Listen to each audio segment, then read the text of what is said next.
ಎಲ್ಲರಿಗೂ ನಮಸ್ಕಾರ. ನಾನು ನಿಮ್ಮ ಡಾಕ್ಟರ್ ವಿ.ಕೆ. ರಾಮ್ ಪ್ರವೀಣ್, ಜನತಾ ಆಯುರ್ವೇದ ಹಾಸನ. ಓಂ ನಮಾಮಿ ಧನ್ವಂತರಿ ಮಾದಿದೇವಂ ಸುರಾಸುರೈರ್ವಂದಿತ ಪಾದಪದ್ಮಂ ಲೋಕೆ ಜರಾರುಗ್ಭಯ ಮೃತ್ಯುನಾಶಂ ಧಾತಾರಮೇಶಂ ವಿವಿಧೌಷಧೀನ ಧನ್ವಂತರಿ ರಮಾನಾಥಂ ಸರ್ವರೋಗ ನಿವಾರಕಂ ಆಯುರ್ವೇದ ಪ್ರವರ್ತಾರಂ ಒಂದೇ ಪೀಯೂಷದಾಯಕಂ. ಸರ್ವೇ ಜನಾಃ ಸುಖಿನೋ ಭವಂತು, ಸರ್ವೇ ಸಂತು ನಿರಾಮಯಃ. ಓಂ ಶಾಂತಿ ಶಾಂತಿ ಶಾಂತಿ. ವೀಕ್ಷಕರೇ, ಇವತ್ತಿನ ದಿನಗಳಲ್ಲಿ ಡಯಾಬಿಟಿಸಿಂದ ಬಳಲ್ತಾ ಇರೋರ ಸಂಖ್ಯೆ ಹೆಚ್ಚಾಗ್ತಾ ಇದೆ. ಮಧುಮೇಹ ಅಥವಾ ಸಕ್ಕರೆ ಕಾಯಿಲೆಯಿಂದ ಬಳಲ್ತಾ ಇರೋರು ಅತಿ ಹೆಚ್ಚು ಜನರಿದ್ದಾರೆ.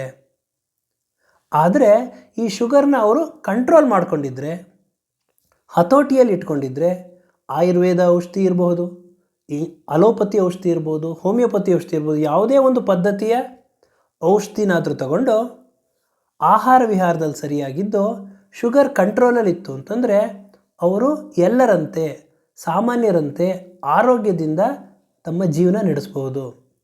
ಯಾವಾಗ ಇದು ಕಂಟ್ರೋಲ್ ಇರೋದಿಲ್ವೋ, ಶುಗರ್ ಕಂಟ್ರೋಲ್ ಇಲ್ಲದಲೇ ಇದ್ದ ಸಂದರ್ಭದಲ್ಲಿ ಕಾಲಕ್ರಮೇಣ ಹಲವಾರು ಕಾಂಪ್ಲಿಕೇಶನ್ಗಳನ್ನ ಅವರು ಎದುರಿಸಬೇಕಾಗ್ತದೆ. ಶುಗರ್ ಕಂಟ್ರೋಲ್ ಇಲ್ಲದಲೇ ಇದ್ದರೆ ಅದು ಹಲವಾರು ರೀತಿಯ ದುಷ್ಪರಿಣಾಮಗಳನ್ನ ಬೀರ್ತದೆ. ಹೃದಯದ ಮೇಲೆ ಕೆಲವೊಂದು ಪರಿಣಾಮಗಳು ಬೀರಬಹುದು. ಹೃದಯ ಸಂಬಂಧಿ ಕಾಯಿಲೆಗಳು, ಹಾರ್ಟ್ ರಿಲೇಟೆಡ್ ಡಿಸೀಸಸ್ಗಳು, ಹಾರ್ಟ್ ಅಟ್ಯಾಕ್ ಆಗುವ ಸಾಧ್ಯತೆಗಳು ಹೆಚ್ಚಿರ್ತದೆ. ನರಗಳ ಮೇಲೆ ಪರಿಣಾಮ ಬೀರ್ತದೆ. ಇದಕ್ಕೆ ಡಯಾಬಿಟಿಸ್ ನ್ಯೂರೋಪತಿ ಅಂತ ಕರೀತಾರೆ.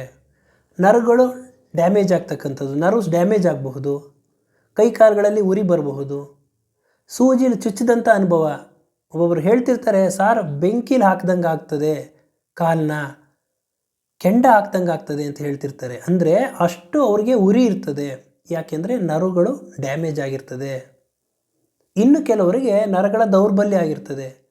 ಅವರಿಗೆ ಲೈಂಗಿಕತೆಯಲ್ಲಿ ಆಸಕ್ತಿ ಕಡಿಮೆ ಆಗಿರ್ತದೆ, ಸೆಕ್ಸಲ್ಲಿ ಇಂಟ್ರೆಸ್ಟ್ ಕಡಿಮೆ ಆಗಿರ್ತದೆ, ಎರೆಕ್ಟೈಲ್ ಡಿಸ್ಫಂಕ್ಷನ್ ಅಂತ ಏನು ಹೇಳ್ತಾರೆ, ನಿಮಿರುವಿಕೆಯ ದೌರ್ಬಲ್ಯ ಆಗಿರ್ತದೆ.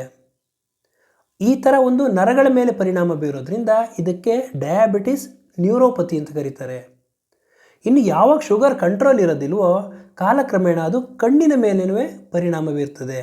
ಇದಕ್ಕೆ ಡಯಾಬಿಟಿಸ್ ರೆಟಿನೋಪತಿ ಅಂತ ಕರೀತಾರೆ. ಕಣ್ಣಿನ ದೃಷ್ಟಿ ದೋಷ, ಮಸ್ಬಾಗೋದು, ಮಂದ ಆಗೋದು, ಕಣ್ಣಿನ ದೃಷ್ಟಿ ದೋಷಗಳಾಗೋದ್ರಿಂದ ಈ ಒಂದು ಶುಗರ್ ಕಂಟ್ರೋಲ್ ಇಲ್ಲದಲ್ಲಿದ್ದರೆ ಕಣ್ಣಿನ ಸಂಬಂಧಿ ಕಾಯಿಲೆಗಳು ಆಗುವ ಸಾಧ್ಯತೆಗಳು ಹೆಚ್ಚಿರ್ತದೆ.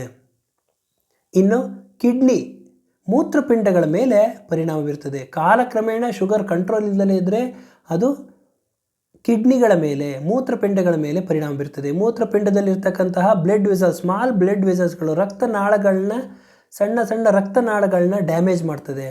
ಆ ಒಂದು ಸಂದರ್ಭದಲ್ಲಿ ಕಿಡ್ನಿ ಫಿಲ್ಟ್ರೇಷನ್ ಸರಿಯಾಗೋದಿಲ್ಲ. ಯಾವಾಗ ಕಿಡ್ನಿ ಫಿಲ್ಟ್ರೇಷನ್ ಸರಿಯಾಗೋದಿಲ್ವೋ ವಿಷಪೂರಿತ ಅಂಶಗಳು ದೇಹದಿಂದ ಹೊರಗಡೆ ಹೋಗೋದಿಲ್ಲ. ಆ ಒಂದು ಸಂದರ್ಭದಲ್ಲಿ ಹಲವಾರು ಕಾಂಪ್ಲಿಕೇಶನ್ಗಳು, ಕಿಡ್ನಿಗೆ ಸಂಬಂಧಪಟ್ಟ ಕಾಂಪ್ಲಿಕೇಶನ್ಗಳಾಗೋದ್ರಿಂದ ಇದಕ್ಕೆ ಡಯಾಬಿಟಿಸ್ ನೆಫ್ರೋಪತಿ ಅಂತ ಕರೀತಾರೆ. ಇನ್ನು ಪಾದದಲ್ಲಿ ಅಲ್ಸರ್ ಆಗುವ ಸಾಧ್ಯತೆ ಇರ್ತದೆ. ಹುಣ್ಣಾಗೋದು, ಕಾಲಲ್ಲಿ ಗಾಯ ಆಗೋದು, ಹುಣ್ಣಾಗೋದು, ಇದಕ್ಕೆ ಡಯಾಬಿಟಿಸ್ ಫೂಟ್ ಅಂತ ಕರೀತಾರೆ. ಇನ್ನು ಪದೇ ಪದೇ ಕಾಂಪ್ಲಿಕೇಶನ್ಗಳಾಗೋದು, ಯಾವುದೋ ಒಂದು ಗಾಯ ಆದರೆ, ಊಂಡಾದರೆ ಬೇಗನೆ ಗುಣ ಆಗೋದಿಲ್ಲ, ಇನ್ಫೆಕ್ಷನ್ ಆಗ್ತಾ ಇರ್ತದೆ ಮೇಲಿಂದ ಮೇಲೆ. ಈ ಎಲ್ಲ ಒಂದು ಸಮಸ್ಯೆಗಳು ಶುಗರ್ ಕಂಟ್ರೋಲ್ ಇಲ್ಲದಲೇ ಇದ್ದರೆ ಆಗ್ತದೆ.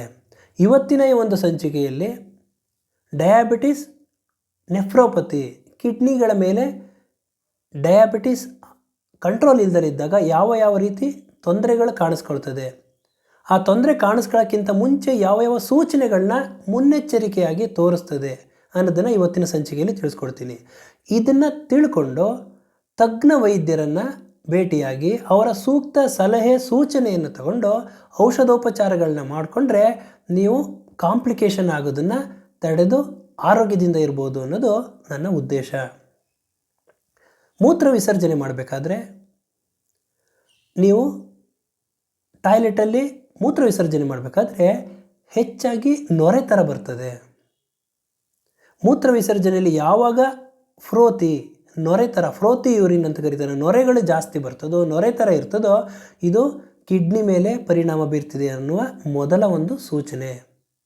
ಇದರ ಅರ್ಥ ದೇಹದಲ್ಲಿರ್ತಕ್ಕಂತಹ ಪ್ರೋಟೀನ್ ಅಂಶ ದೇಹದಿಂದ ಹೊರಗಡೆ ಹೋಗ್ತಾ ಇದೆ ಅಂತ. ಯಾವಾಗ ಪ್ರೋಟೀನ್ ಅಂಶ ಹೊರಗಡೆ ಹೋಗ್ತದೋ ನಿಶ್ಶಕ್ತಿ ಆಗ್ತಾರೆ. ಇದು ಕಿಡ್ನಿ ಮೇಲೆ ಎಫೆಕ್ಟ್ ಆಗ್ತಾ ಇದೆ ಅನ್ನೋದು ಮೊದಲ ಒಂದು ಸೂಚನೆ. ಎರಡನೆಯದು ಪಾದಗಳಲ್ಲಿ, ಹಸ್ತ ಕೈಗಳಲ್ಲಿ ಊತ ಬರ್ತದೆ. ಯಾವ ಪಾದ ಊದಿರ್ತದೋ ಕಿಡ್ನಿ ಫಿಲ್ಟ್ರೇಷನ್ ಸರಿಯಾಗಿ ಆಗ್ತಾ ಇಲ್ಲ, ವಿಷಪೂರಿತ ಅಂಶಗಳು ದೇಹದಲ್ಲಿ ಶೇಖರಣೆ ಆಗ್ತಿದೆ ಅಂತ ಅರ್ಥ. ಮೂರನೆಯದು ರಕ್ತದೊತ್ತಡ ಹೆಚ್ಚಿರ್ತದೆ, ಬ್ಲಡ್ ಪ್ರೆಷರ್ ಏರುಪೇರಾಗ್ತಾ ಇರ್ತದೆ. ಯಾವುದೇ ಬ್ಲಡ್ ಪ್ರೆಷರ್ ಕಂಟ್ರೋಲ್ ಆಗೋ ಮಾತ್ರೆಗಳನ್ನ ತಗೊಂಡ್ರೆ ಬಿ ಪಿ ಕಂಟ್ರೋಲಿಗೆ ಬರ್ತಾ ಇರೋದಿಲ್ಲ. ಅಂಥ ಒಂದು ಸಂದರ್ಭದಲ್ಲಿ ಕಿಡ್ನಿ ಮೇಲೆ ಎಫೆಕ್ಟ್ ಆಗ್ತಾ ಇದೆ ಅಂತ ಅರ್ಥ. ನಾಲ್ಕನೆಯ ಒಂದು ಸೂಚನೆ, ಬೆಳಗ್ಗೆ ಎದ್ದ ತಕ್ಷಣವೇ ಕಣ್ಣಿನ ಸುತ್ತ ಹಾಗೂ ಮುಖದಲ್ಲಿ ಊತ ಇರ್ತದೆ, ಪಫಿನೆಸ್ ಆಫ್ ಫೇಸ್ ಅಂತ ಕರೀತಾರೆ. ಯಾವಾಗ ಕಣ್ಣಿನ ಸುತ್ತ ಊತ ಬಂದಿರೋದು, ಮುಖ ಊದ್ದಂಗೆ ಕಾಣಿಸ್ತದೋ ಅದು ಏನರ್ಥ ಅಂದರೆ ದೇಹದಲ್ಲಿ ಪ್ರೋಟೀನ್ ಅಂಶನ ಹಿಡಿದಿಟ್ಕೋತಾ ಇಲ್ಲ, ಪ್ರೋಟೀನ್ ಅಂಶ ದೇಹದಿಂದ ಹೊರಗಡೆ ಹೋಗ್ತಾ ಇದೆ ಅಂತ ಅರ್ಥ. ಹಾಗೂ ಏನು ಕೆಲಸ ಮಾಡ್ತಾರೆ ಇದ್ರು, ಐದನೇ ಒಂದು ಸೂಚನೆ, ಏನು ಕೆಲಸ ಮಾಡ್ತಾರೆ ಇದ್ರೂ ಆಯಾಸ, ಸುಸ್ತಾಗೋದು, ಮಲ್ಕೊಂಡಿರೋಣ ಅನ್ಸೋದು, ಈ ಥರ ಎಲ್ಲ ಒಂದು ಅನುಭವಗಳು ಆಗ್ತದೆ. ಆರನೇ ಒಂದು ಸೂಚನೆ ಏನು ಅಂತಂದರೆ ಪದೇ ಪದೇ ಮೂತ್ರ ವಿಸರ್ಜನೆ ಮಾಡೋಣ ಅನಿಸ್ತದೆ. ಅದರಲ್ಲೂ ರಾತ್ರಿ ಸಮಯದಲ್ಲಿ ಮೂತ್ರ ವಿಸರ್ಜನೆ ಹೆಚ್ಚು ಸತಿ ಆಗ್ತದೆ. ಹಾಗಾಗಿ ಈ ಎಲ್ಲ ಒಂದು ಚಿಹ್ನೆಗಳು, ಸೂಚನೆಗಳು ಮುನ್ನೆಚ್ಚರಿಕೆಯಾಗಿ ತೋರಿಸ್ತದೆ. ಇದನ್ನು ನೀವು ನೆಗ್ಲೆಕ್ಟ್ ಮಾಡಿದ್ರೆ, ಏನೂ ಆಗಿಲ್ಲ ಅಂದ್ಕೊಂಡು ನೀವು ಮುಂದೂಡ್ತಾ ಬಂದರೆ ಕಾಲಕ್ರಮೇಣ ನರಗಳು, ಕಿಡ್ನಿಯಲ್ಲಿರ್ತಕ್ಕಂತಹ ಬ್ಲಡ್ ವೆಸಲ್ಸ್, ರಕ್ತನಾಳಗಳು ಡ್ಯಾಮೇಜ್ ಆಗಿ ಕಿಡ್ನಿ ಡ್ಯಾಮೇಜ್ ಆಗುವ ಸಾಧ್ಯತೆಗಳಿರ್ತದೆ. ಆದ್ದರಿಂದ ಇವತ್ತಿನ ಈ ಒಂದು ಸಂಚಿಕೆಯಲ್ಲಿ ಕಿಡ್ನಿ ಮೇಲೆ ಯಾವ ರೀತಿ ಶುಗರ್ ಕಂಟ್ರೋಲ್ ಇಲ್ಲದೇ ಇದ್ದರೆ ಪರಿಣಾಮ ಬೀರ್ತದೆ, ದುಷ್ಪರಿಣಾಮಗಳಾಗ್ತದೆ, ಅದರ ಮುನ್ಸೂಚನೆಗಳೇನು ಅನ್ನೋದನ್ನು ತಮಗೆ ತಿಳಿಸ್ಕೊಟ್ಟಿದ್ದೀನಿ. ಇದಕ್ಕೆ ನೀವು ಸೂಕ್ತ ಪರೀಕ್ಷೆಗಳನ್ನ ಮಾಡಿಸ್ಕೋಬೇಕಾಗ್ತದೆ. Urine albumin test, serum creatinine test, ಈ ಟೆಸ್ಟ್ಗಳನ್ನ ಮಾಡಿಸ್ಕೊಂಡು ಹತ್ತಿರವಿರತಕ್ಕಂತಹ ತಜ್ಞ ವೈದ್ಯರನ್ನು ಭೇಟಿಯಾಗಿ ಅವರ ಸೂಕ್ತ ಸಲಹೆ ಸೂಚನೆಯನ್ನು ತಿಳಿದುಕೊಂಡು ಔಷಧೋಪಚಾರಗಳನ್ನ ಮಾಡಿಕೊಂಡು ನೀವು ಆರೋಗ್ಯದಿಂದ ಇರಬೇಕು ಅಂತ ಹೇಳ್ತಾ ಇವತ್ತಿನ ಈ ಒಂದು ಸಂಚಿಕೆಯನ್ನು ಮುಗಿಸ್ತಾ ಇದ್ದೀನಿ. ನನ್ನ ಈ ವಿಡಿಯೋ ತಮಗೆ ಇಷ್ಟವಾಗಿದ್ದಲ್ಲಿ ಲೈಕ್ ಮಾಡಿ, ಶೇರ್ ಮಾಡಿ ಹಾಗೂ ನನ್ನ ಎಲ್ಲ ಮುಂದಿನ ವಿಡಿಯೋಗಳಿಗಾಗಿ ಸಬ್ಸ್ಕ್ರೈಬ್ ಮಾಡಿ. ಧನ್ಯವಾದಗಳು.